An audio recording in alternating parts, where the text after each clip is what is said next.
A few months ago, I made a video talking about games that were announced a long time ago and still hadn't come out. So far, none of those games have come out, and some were even delayed even further as predicted. Let's be honest, it was obvious. But there's still a concerningly high quantity of games stuck in development for a long time that I didn't talk about, such as Bioshock 4, which was officially announced 6 years ago in 2019.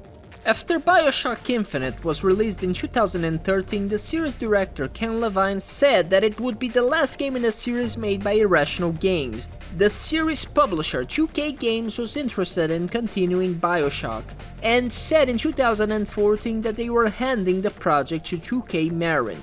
But 2K Marin was shut down by 2K Games in October 2013. So, is he showing up for work tomorrow? In 2015, it was reported that the fourth Bioshock game was being developed by Certain Affinity. In 2016, 2K decided to remove Certain Affinity from the project and move it in-house, forming a new studio. In 2019, 2K officially announced Bioshock 4, saying that it was still years away from being released, and that was it. For 6 years, 2K has maintained radio silence about the game, with no trailers or statements about the state of a game that has been supposedly in development for over 10 years, leaving fans of the series wondering if this game will even come out. Hollow Knight fans, however, can rest knowing that after 6 years, Silksong is likely coming out at the end of this year. First announced in 2019, the game had a playable demo at E3 that year. The developers drip-fed fans with pieces of information about it in 2020. From there on, little was heard about the game's development state besides that it was going to come out. It wasn't until this year's Nintendo Switch 2 Nintendo Direct that the game popped out during a sizzle reel for 10 seconds. This disproportionately short review for such a highly anticipated game was the first sign in years that it was indeed real. After the Nintendo Direct, more info was released about Silksong, including a release date close to this year's Christmas, and that there will be a playable demo available at the Australian Centre for the Moving Image Game World showcase in September this year. While the development time might seem too large for an indie game, it makes sense considering that Silksong is said to be much larger than the original Hollow Knight, with at least 165 new enemies and more than 100 different benches. The project most likely proved to be a much bigger challenge than Team Cherry initially expected it to be. Much like Silksong, Pragmata is a game that was first announced in a confusing manner by Capcom in 2020. What the fuck is this game about? What is it about? Huh? What is this game about? And for years, that was it. Capcom released no info about the premise of the game itself for years. It got to a point where people even wondered if Pragmata was a real game. Capcom affirmed that the game was indeed going to come out, but didn't comment any further on its state. Here's the thing. If Pragmata comes back, you motherfuckers owe me 5 gift subs for real. No bullshit. I know you're listening. Fork it up if it happens. Okay? There you are. No fucking way, dude. No way. I've never been so butthurt to see a Capcom game. I don't believe it. Hey, we can take Pragmata off the banned words list. We can do it. You're already half It's over. In this year's PlayStation experience, Pragmata showed its first sign of life in 5 years, with a trailer that still showed very little about the game. But at least it gave an estimated release date somewhere in 2026.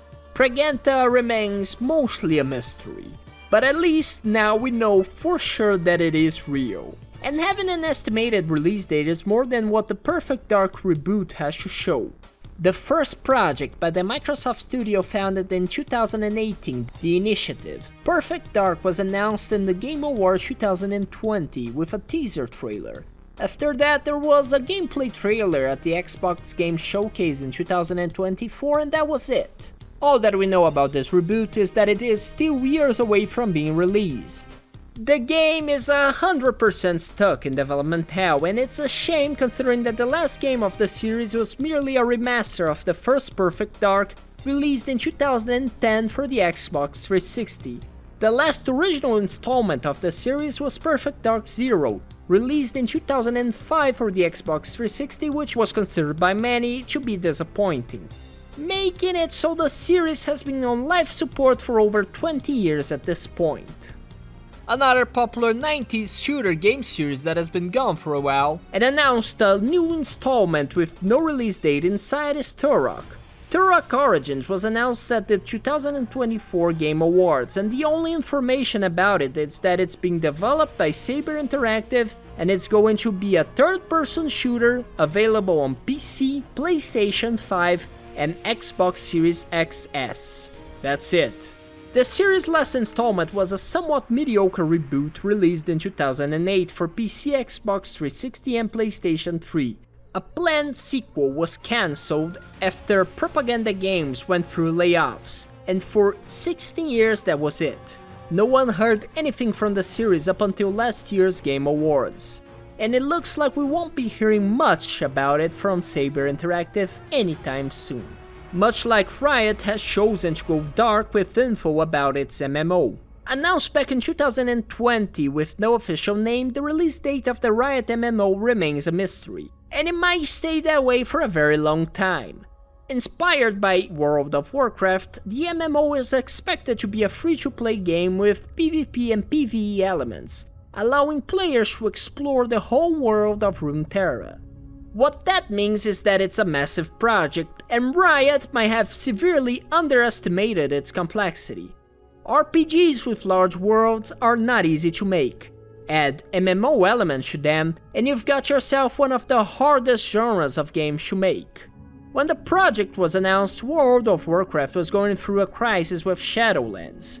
Riot saw that as an opportunity to step into a market with very little competition and present themselves as saviors.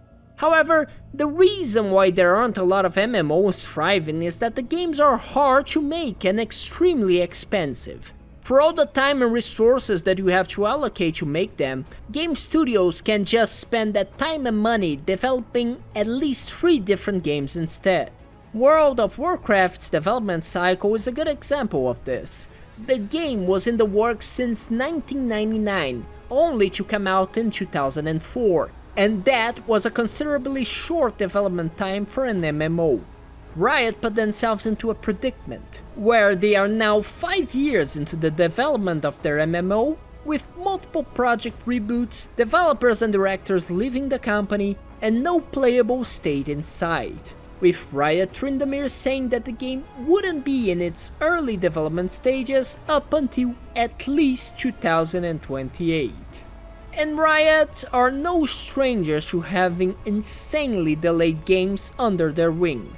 The MMO might suffer the same fate as Hytale, which, fun fact, I might be a prophet, or willing things into existence, because I originally recorded this audio on June 23, talking about how this game might be cancelled.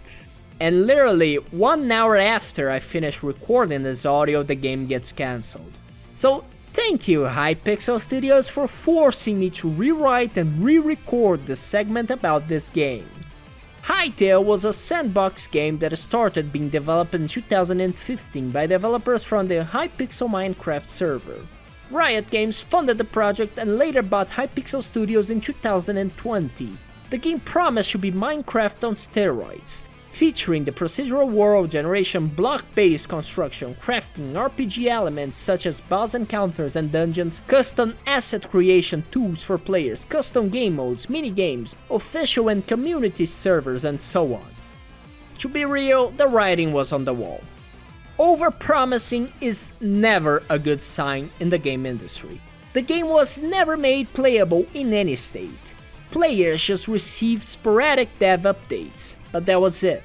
After one trailer, many delays and a supposed engine migration, Hytale was finally declared cancelled after 10 years, and Hypixel Studios was closed as well. Overly ambitious and promising the world, The longer Hytale took to be released, the more disappointing it was setting itself to be. It was obvious that it was probably getting cancelled, but it's still a shame that we never got to see a playable build, considering how much time and money were invested into making it happen, and how people literally die before seeing it become a reality. Oof. If you liked the video, please like, subscribe and leave a comment, and thanks for watching, and I'll see you in the next one.